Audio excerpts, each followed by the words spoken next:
Ladies and gentlemen, our program will begin Recording shortly. in progress. All attendees will now be muted.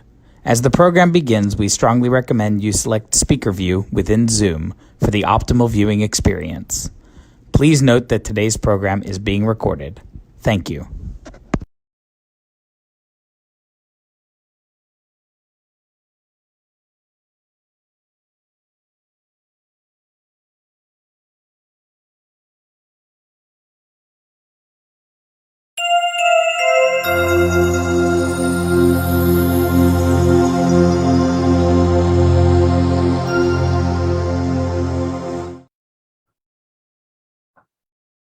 Hi, everyone. Good afternoon.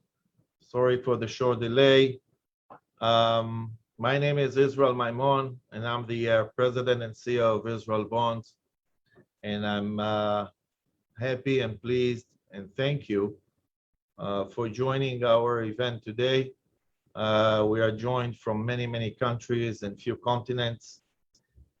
So I thank you for joining us for this, I would say, special briefing hosted by Israel Bonds. Today we are fortunate to have Nachman Shai, that I'm proud to call him my friend, the minister who is in charge of the diaspora affairs. Nachman, before I will ask Cheryl to present you and to introduce you, we are really looking forward to hearing from you. Of course, because especially of the new government policy. I know you personally, that you have a great knowledge of the diaspora. I know that you know the richness of the life of the diaspora, the vibrant Jewish life outside of Israel, as well as your knowledge of the challenges that exist in the diaspora, among the diaspora itself, but also vis-a-vis the relations with Israel. And by knowing you for many, many years, I know that you are a man with your character and your thoughts and your openness and inclusiveness thoughts. I know that you are a man that can bring together many of the different streams together. Again, not only when we speak about the Jewish life, but also when it comes to the relations of Israel and diaspora. So I wish you personally good luck in your role and for the new government. And now to introduce you, I want to call Cheryl Whiteman.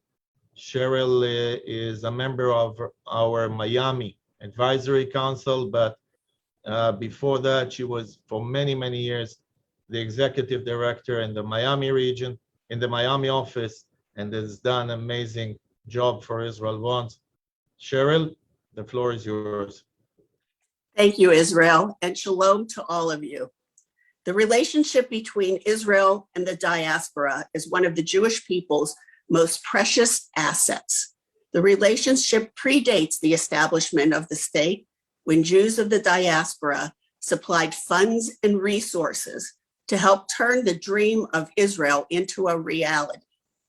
That is why we are so honored to hear from Israel's Minister for Diaspora Affairs, Nachman Shai. Although his ministry and responsibilities are new, he has been familiar to us for many years. We first became acquainted with Minister Shai during the Persian Gulf War, when he was a calm, reassuring presence in the face of Iraq's Scud missile attacks on Tel Aviv. Minister Shai has a long and distinguished career, not only in politics, but also in the Israel Defense Forces, where he attained the rank of Brigadier General, as well as academics, achieving a doctorate in communications and political science.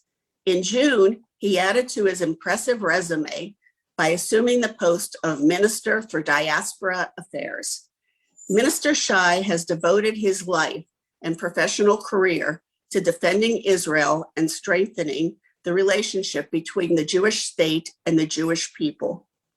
We are truly fortunate to hear from him today, and following his presentation, Minister Shai will take questions. I now turn the program over to our distinguished guest, Dr. Nachman Shai. Carol, thank you very much for your introduction and for the warm words. I'm really thankful for this opportunity to address bonds, State of Israel bonds partners all over the United States. Special thanks to my very good friend Israel Maimon. We've been going together for I don't know how many years. Israel, we all both get younger every day, but we have a long history.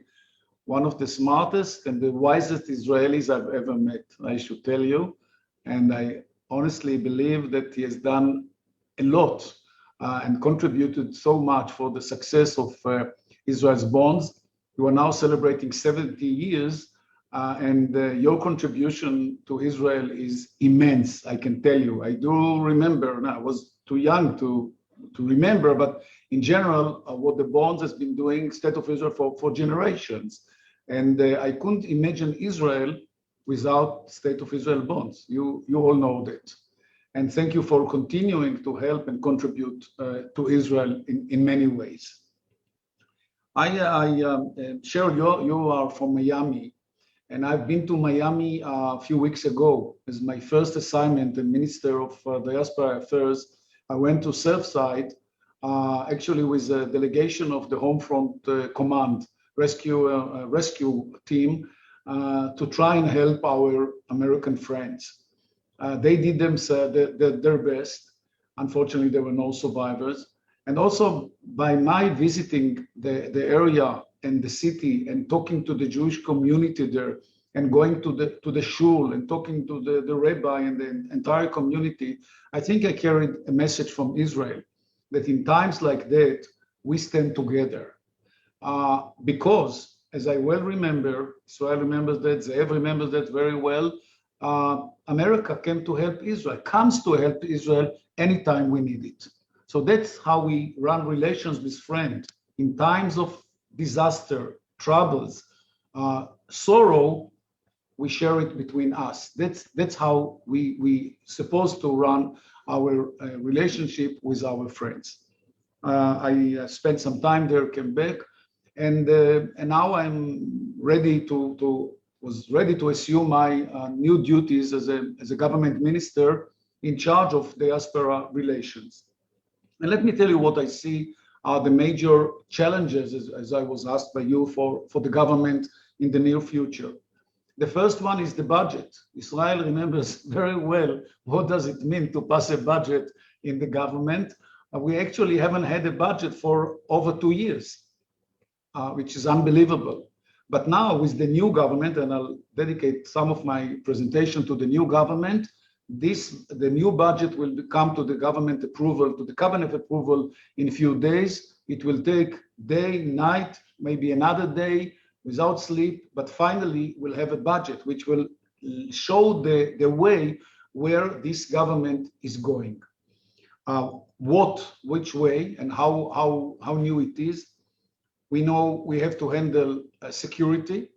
After the recent military campaign in Gaza, not only that Israel turned to the United States for additional military aid, but we had to rebuild some areas in Israel that were impacted by the war. We have to invest in the settlements and kibbutzim moshavim along the border. And of course, as you know, militarily, it was quite an effort. It cost around $1 billion for your information. So defense budget and budget as a whole is the major challenge for the new government. But let me say another word in general. This is a government of unity, a unity government. And this is the major message which is coming from these 61 Knesset members, a very narrow majority out of the 120, but it is stable in a way, and I believe it will last for a long time. I cannot tell you why. But it's a unity government which Israel has never had. We have 8 parties in this coalition, all the way from the right, center, center left, and an Arab party. And we had many doubts, I should tell you, when we formed this coalition. But after a few weeks, we realized that we can work together. We should all make compromise. Every decision made by the cabinet is based on a compromise. We don't get 100%, they don't get 100%, but the state gets 100%, the people of Israel. Because when they look at the government, they understand that we can bring together different approaches, different points of view to one center point, which serves, I believe, best the state of Israel, the people of Israel. The country needs unity. It's too much divided for so many years. And I don't want to blame the outgoing government. I would never do it when I speak to non-Israeli audience like you, which I know you love Israel, you do so much for Israel, but in a way, I keep the criticism, the political criticism back home. But we have to heal the wounds of the Israeli society. We have to bring the 4 tribes back to the center, the ultra-Orthodox, the religious, the secular, and the Arabs, who live together in the same place, under the same sun, under the same sky.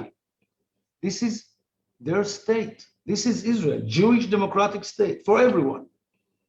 And the major goal of this government, forget about the budget for a minute, forget about security, is to carry the message that we should live together and find a way for all of us to build this country for the benefit of all the Israelis from all circles. So this is the social challenge, the security, the social, and I would say also in general, there are challenges on our foreign relations, diplomatic challenges.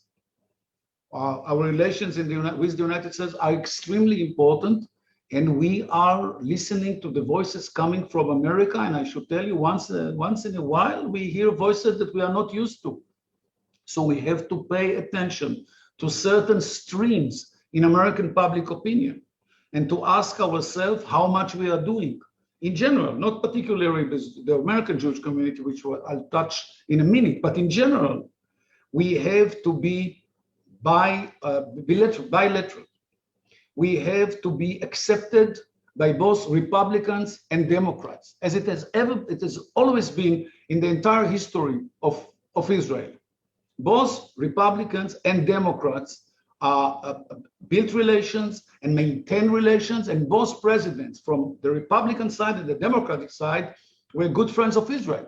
This is the right way to handle our relations with the most important state on earth and our long-time loyal ally, the United States, with special relations that we keep with it, and no other state on earth has the same relations with Israel like the United States of America. So this is the challenge in our foreign relations, America. With the Jewish community there are some issues that have to be resolved. We have to renew the dialogue with all the denominations, the conservative, the reform, of course, reform, conservative, and the Orthodox. No priority to any denomination. We should take the Kotel as an example, that every Jew has a voice and has a corner along the Kotel. And in the southern area of the Kotel, a small spot will be reserved for the reform and conservative. And the rest of the Kotel, which is big enough, will be sufficient for Orthodox or secular Israelis. I mean, Jews, anyone who would like to come, but a certain corner where men and women can pray together. That's the way they want. They are all Jews. They are all Jews, and there is enough room under the tent for all of us. This is a challenge that I assume upon myself.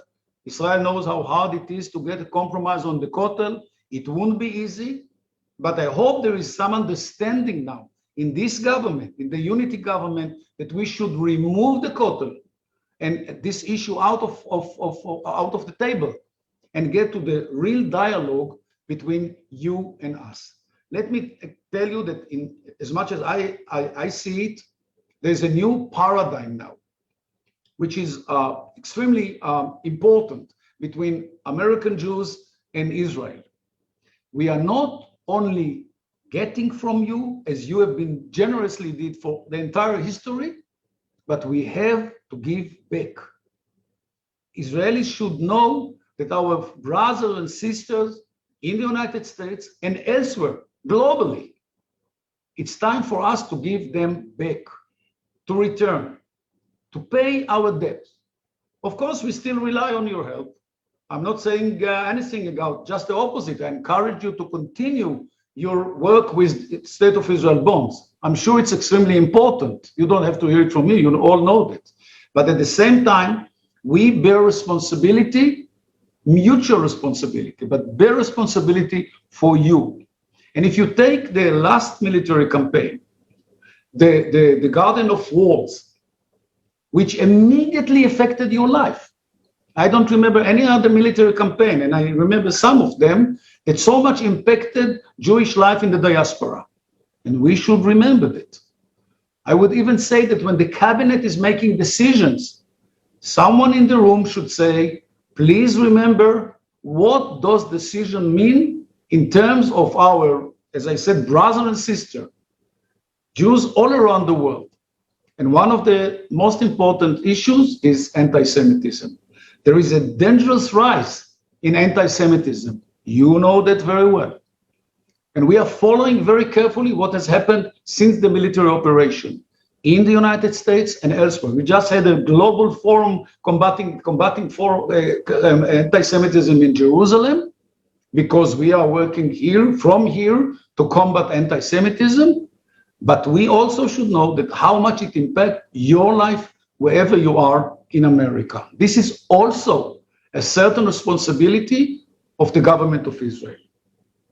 Last but not least, I believe we should invest as much as possible in the young generation. This is my challenge as Minister on Diaspora Affairs. And actually, we've been doing it for a long time.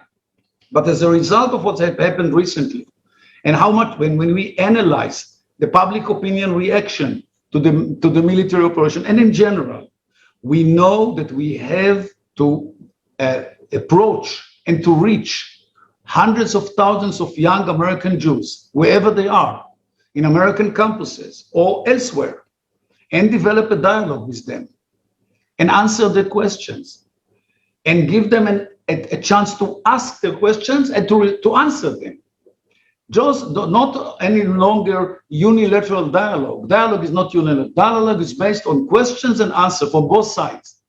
This is how I see the relationship between you and us. And especially, as I said before, we have to invest in the next generation of American Jews, those who will lead the American Jewish community in years to come, and hopefully will also get high positions in the American society, in American political life, in American culture, in American journalism, in all areas of life. We have to work with and on the young American Jews, the young American generations, because this is the best investment. And you know very well about investment because you invested so much in Israel in the past, at present, and in the future. So let me conclude this short presentation by thanking you again very much, reminding you that we are not done yet. There is a lot to do.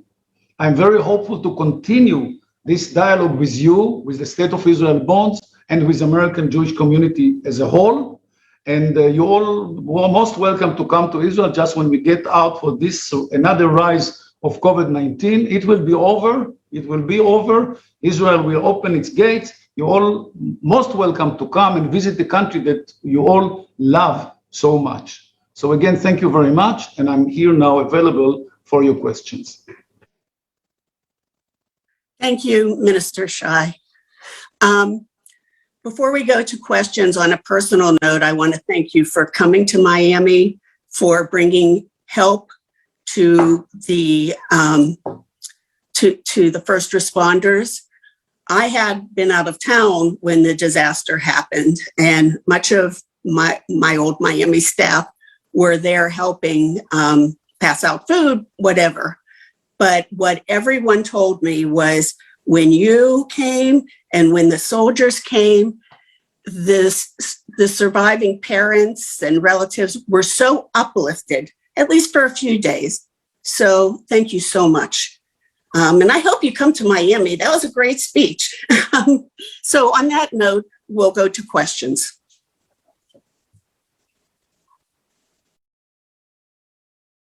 Hi all, my name is Neta. Thank you, Cheryl. I'm an intern director of business development here at the Bonds. And now we will open for Q&A. So if you have any question, please click on the raise hand and open your camera. And our first question will be from Israel Maimon. Nachman, again, thank you for being with us. You mentioned the next generation and the young generation, and I cannot stress enough the importance of being active in that regard. And I'll put aside my advices that I will share with you on a different note. But can you speak a little bit about, Israel is doing a lot with allocating budget for Masa program and Taglit program. But if you can share with us some of the other initiatives that you think that you will have with regard to the next generation of leaders, of the youngsters in the diaspora, because for me, I think this is the most crucial thing that exists in Jewish life today. I will say another sentence. Anti-Semitism was, is, and unfortunately will be a phenomena that is not less than a disease. But what's happening in the new leadership in the young generation is beyond the questions of anti-Semitism. It's how they are relating, referring, and identifying with Israel. Okay, thank you, Israel. First of all, I believe that we should go back to the common values that have been linking us and strengthening us for many, many years in the past. Social justice, human rights. Israel is a democracy. And as a result of the Palestinian propaganda and BDS, too many Americans tend to forget it. And especially, again, as I said, we may lose the young generation because they are impacted by those propaganda messages. I can give you some of the project that we are involved in. We are active in American university campuses with Hillel, with Chabad, and with Olami, and we invest a lot, as much as we can, in these young Americans. Actually, we are covering the life cycle from high school, university, and young adults. We invest in summer camps. We invest in high schools. We invest in Shalom Corps, which is a kind of Peace Corps, and hundreds of already Israelis and non-Israelis are involving in projects all around the world, kind of Tikkun Olam.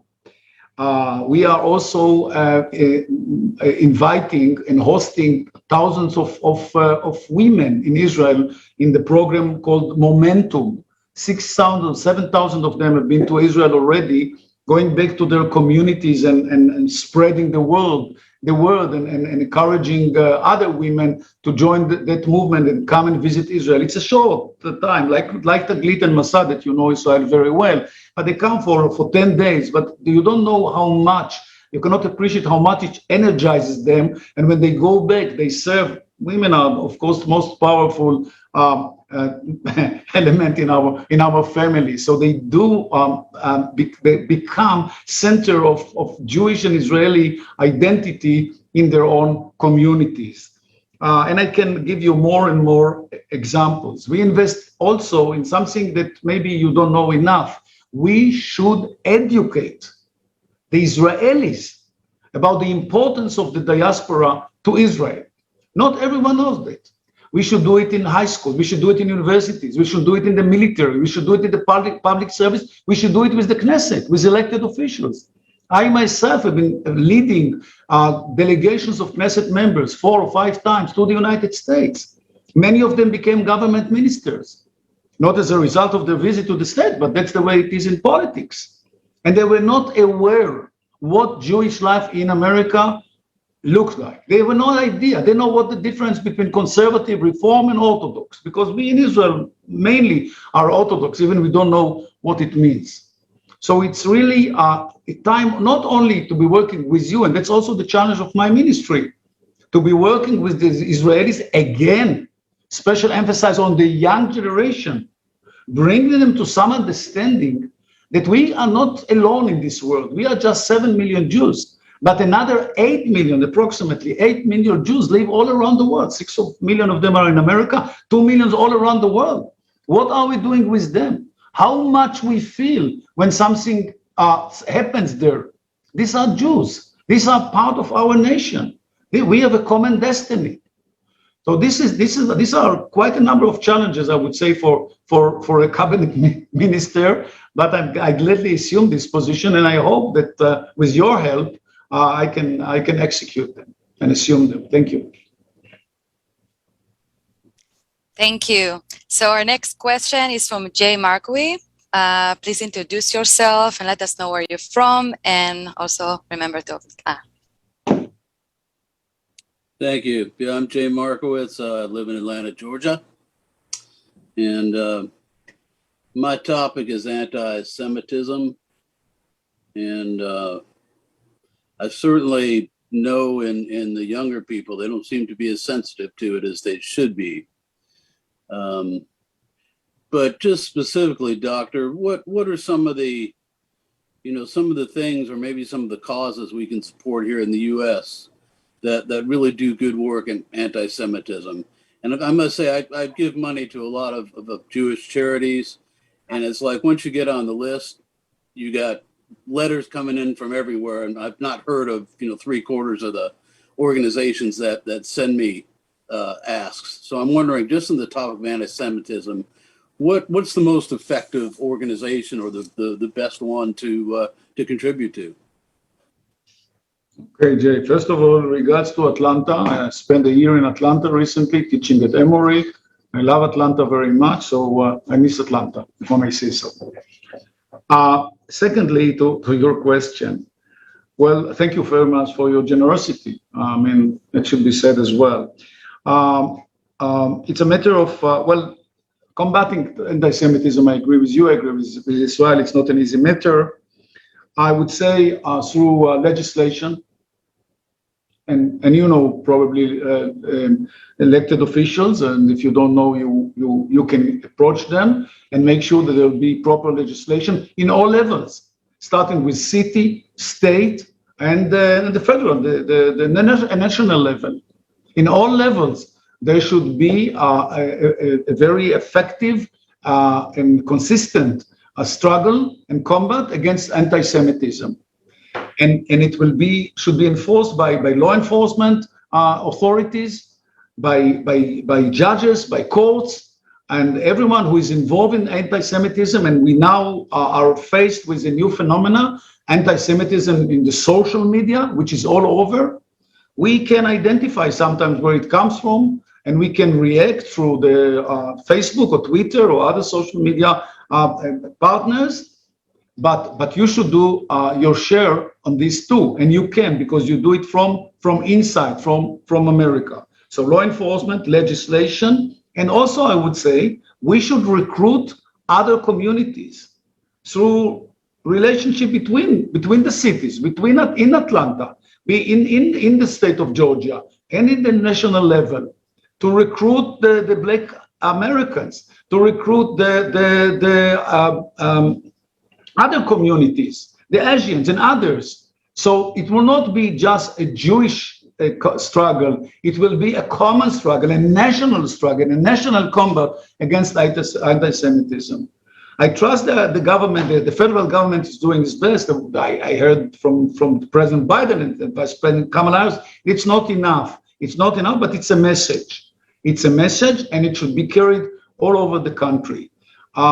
It's inevitable. I know anti-Semitism has been along the Jewish history, but it doesn't mean that we cannot take action against, and even, I would say, at least partly win this battle. Anti-Semitism will continue, but we should cut the head of anti-Semitism in a way these days and carry the message to all who are perpetrating all kinds of anti-Semitism messages and phenomena, that they will be punished. Thank you for the question. Our next question is from Ellen Bassner. Please introduce yourself and let us know where you're from. Hi, yes, thank you very much. I'm zooming in here from Canada, from Toronto, Canada. I'm actually a journalist from the Canadian Jewish News, so it's nice to meet you. I have two quick questions. One is just because I didn't hear what Dr. Shai said. When you were talking about the cost of Operation Guardian of the Walls, did you say 1 billion with a B or 1 million with an M? I'm so sorry, but it was hard to hear. B, billion. Billion, a lot of money. I don't hear you. No, she muted me, I'm back. You're shocked by the number. You're shocked by the number. It's $1 billion. That's how it costs. I understood Okay. now. I heard you. She just unmuted me. Sure. I couldn't talk to you.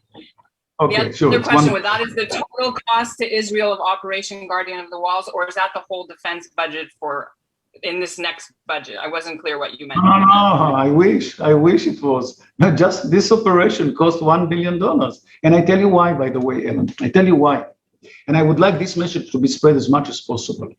We invest so much in order to avoid collateral damage, in order not to kill civilians who are not involved in the combat. We would like, if possible, to hit the targets on the ground where terrorists are using to launch rockets against Israel. And it's becoming more and more difficult because they are building their human shield and they are hiding behind human shield. And it's becoming so difficult you can't imagine. And that's why we use the most sophisticated weapon system on earth. Believe me, I know what I'm talking about. Many of them were developed by the United States and provided to Israel, and others were produced in Israel. Just to hit the right target. And believe me, we are very much accurate, down to the point. And still, too many civilians were killed. But still, without those weapon systems, it will be much worse. Let me tell you one example. Every Iron Dome rocket costs around $100,000. Every rocket launched by the Hamas costs $500. So you see the difference, 500 versus $100,000. But the $100,000 saved the life of Israelis and Palestinians. And you know why? Had their rocket hit a house, a kindergarten, killed a family with children in Israel, Israel would have reacted immediately. And unfortunately, many more Palestinians would have killed. So thanks to the Iron Dome, which, by the way, developed in Israel, but with American funding, many lives of both Israelis and Palestinians were saved. Thank you. So our next question is from Eileen Kovansky. Please introduce yourself and let us know where you're from.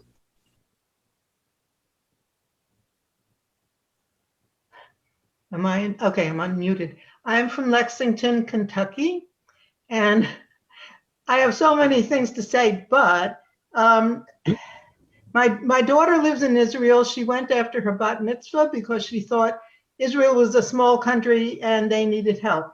And my granddaughter was in the national service and she decided it wasn't patriotic enough, so she joined the IDF. And so I know there's very little money for publicity from Israel, and a lot of our newspapers here don't pick up on Israeli news.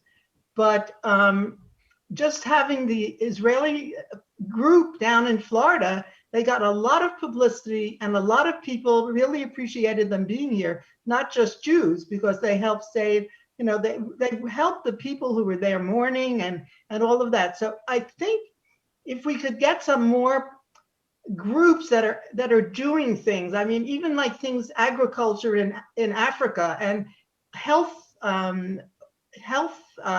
advances. I belonged to Hadassah for many years, and I know we do things all over the world with agricultural teams and stuff. If we could somehow get those things in the newspapers or on TV, then people will get a better idea about Israel. I mean, I think they all think that Israel is us. They're like American Jews, but there's so many people from all those different countries in Israel. And those stories should get out somehow. I think that would influence a lot of American opinion. Thank you. How do we do that? Okay, well, it's so easy. We don't control the media, my friend. Unlike the myth that we control the media, I can tell you we don't. We don't have control on the New York Times, which carried 67 pictures of children killed in this operation, blaming Israel for that, which was a terrible front page of the New York Times. I would like that the New York Times front page will be reporting about Israeli technology, Israeli high-tech, Israeli medicine or science innovations and so on and so forth. But we do our best, but it doesn't always work. I know that you were impressed by the Israeli presence in Miami, and this was a kind of what we call in political science soft power, Israel's soft power. And I prefer that the world will speak about Israel's soft power than on Israel hard power. Also, let me tell you, if you want to deter your enemy, and we have too many of them around us, especially Iran, but others too, we also have to beam our hard power, not only soft power. But soft power works very well, and I wish we can do much more. It doesn't depend on us. Also, may I tell you that we depend very much now on social media, and those messages do not work so easily on social media, especially for the young generations. They don't read newspapers, they don't watch television, but they like social media, and that's a totally different ballgame that we have to learn. But let me tell you another example. I mentioned the Shalom Corps earlier. That means scores of groups of young Americans and Israelis and non-Americans working together in many areas, poor areas around the world, trying to do what we all believe in, Tikkun Olam.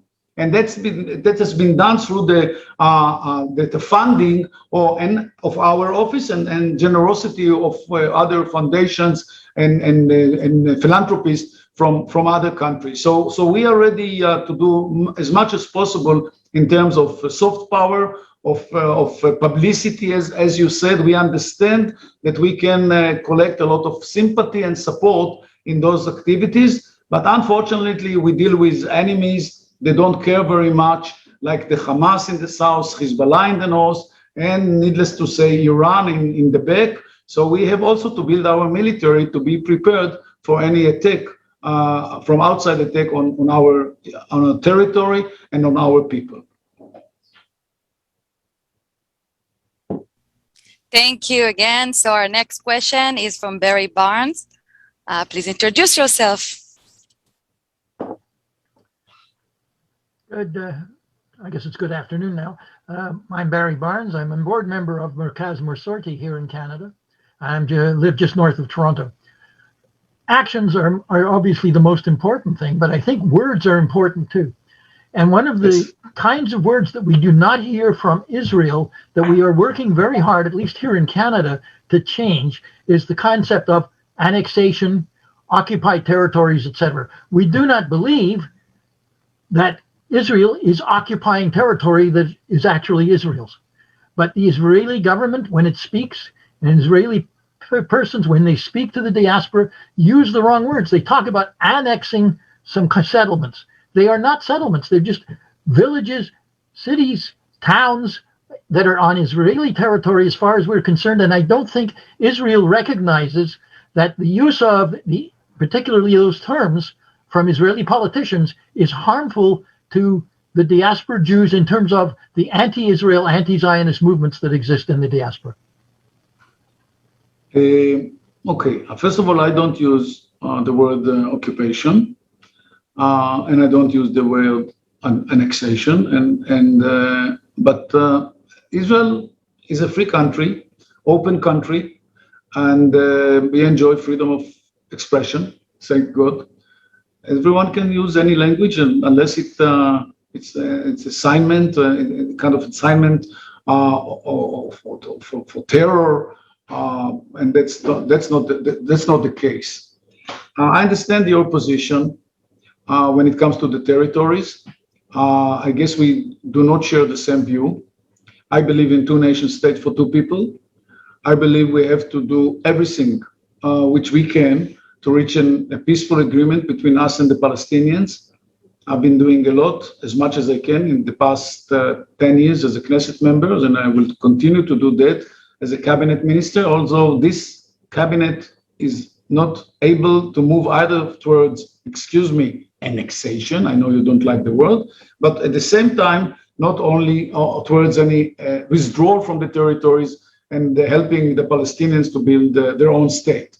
We will probably remain in the center, as I said before. This is a unity government, which is in a way, but that's also, as I said before, there's a certain message here. Let's wait and see. At this stage, we don't see any partner anyhow on the Palestinian side.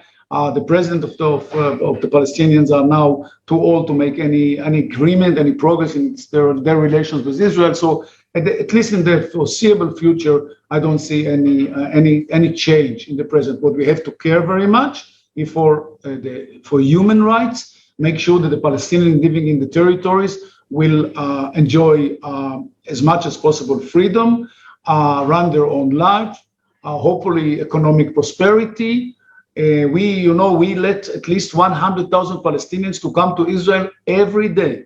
We take into consideration the security threats, but at the same time, we know what the benefits are. We don't want Palestinians to live in poverty. We don't want to be hungry. We would like to help them to live, as I said before, full life as much as possible, and building relations towards a better future between them and us. My opinion, probably when it comes to the future of Israeli-Palestinian relations, is different than yours. Still, I respect your opinion, and I hope you respect mine. Thank you. Now we're going to have our last question from Anthony Lafko, please. Please introduce yourself and let us know where you're from. Yes, my name is Anthony Lefko. I'm in Siesta Key, Florida, which is in Sarasota. First, I wanted to say hello. It's 48 years since the Hebrew University, Yechasim Bein Leumim, Torah Sheni, Breacher, Friedlander, all that. But that's a long time ago. We studied together at the Hebrew University? That's correct. My goodness. Send me. Oh, wow. Friedlander, yes, this is the one. I knew Netanyahu before you, so.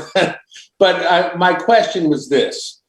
Yes, you said you have a unity government, but yes, you're ignoring that the largest party in the Knesset is right-wing, and they're out of your government. They're in opposition. And on the other hand, conservative Jews in America and conservatives, period, are also starting to feel like we're out in the cold with the approach to various minority groups in the United States. How do you expect to ameliorate this situation with regards to conservatives in Israel and conservatives in the United States? Thank you. Well, when it comes to conservatives in Israel, we have at least three parties. Again, Israel and Zev know them very well, with Lieberman, with Bennett, and with Gideon Saar, that well represent the right and the center right in Israel. And they are not less conservative than the Likud in the opposition. They represent the same ideology. And we learn to live together, left and right. That ideology and with the other ideology, as long as we are united in the same under the same umbrella of doing the best for the Israeli people, and hopefully also the level of, let's say, even hatred in the Israeli the internal discourse will be lowered. We have to lower the flame of the internal discourse, public discourse within the Israeli society. By the way, it works already much better than it was, and I hope that will help Israel to get out of at least the past 2 years when we had 4 elections campaign. So I respect conservative opinions. I'm much more to the liberal progressive side, but I'm not too much there. I'm very much to the center. Me, myself, my party is Labor also. It's very much to the center. It's not the left. Some people call us left, but they make a mistake. We are much more to the center where I am, and we give high priority. Number one priority in our political ideology is security. Security for the state of Israel. And that takes me back also to the previous question. Whenever the time comes for making any kind of agreement between us and the Palestinians, the major consideration should be defense and security. That will decide whether we're going to sign any agreement with them, whether we're going to withdraw with any piece of territory or not. Only security, first and utmost, security. Again, so that helps you very much to understand that this government can cover all opinions as much as possible, again, and it will be quite a miracle, I admit. It will be a miracle if it survives for the entire term. But let me tell you, even if it survives for 2 years or 3 years, not for 4 years, that will be very helpful in terms of healing the wounds of the political and the social crisis that Israel has been suffering in the past few years. And that by itself is a very strong message which is coming out of Israel these days. Thank you, Minister Shai. Thank you, everyone, for the great questions. Now, please welcome Michael Collis from Toronto, our lay leader, to conclude the program. Thank you very much. Minister Shai, if we could just take a moment to thank you for your thoughtful words, very engaging conversation. Thank you for taking the time out of your busy schedule to be with us today. And I have to tell you, on a personal level, it warms my heart to see all the people on this call. And when I think about Israel bonds, really it's the backbone of the infrastructure of Israel. And it's not a donation, it's an investment. And I think we have to reframe this concept in all of our minds and really step up and invest in the state of Israel. They are there for us on the front lines, and we have to be there for them in the diaspora. So thank you again, Minister Shai. And this adjourns the program for today. Thank you again.